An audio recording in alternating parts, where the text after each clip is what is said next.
Covid వల్ల మాకు ఆర్థోపెడిక్స్లో ఇప్పుడు ఫెమరల్ హెడ్ సాకెట్ ఇంత స్మూత్గా ఉండాలి. ఓకే.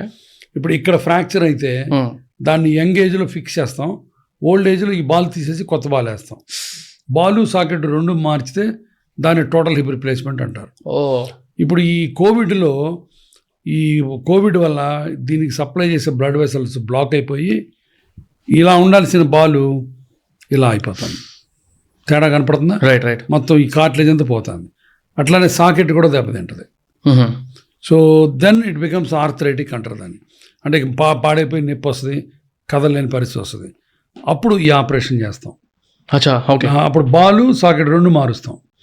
ఇప్పుడు ఈ బాల్ ఉంటుంది మధ్యలో ఇదిగో ఇలాంటిది ఈ బోన్లో హోల్ పెట్టి ఈ ఇరిగిపోయిన పార్ట్ తీసేస్తాం. అప్పుడు ఇక్కడ హోల్ ఉంటుంది, ఆ హోల్లోకి దీన్ని ఫిక్స్ చేస్తాం. అట్లానే ఈ సాకెట్ ఉంది కదా, ఆ సాకెట్లో ఇలాంటి ఇంకో సాకెట్ పెడతాం. సో ఇది హిప్ రిప్లేస్మెంట్ అంటారు దీన్ని.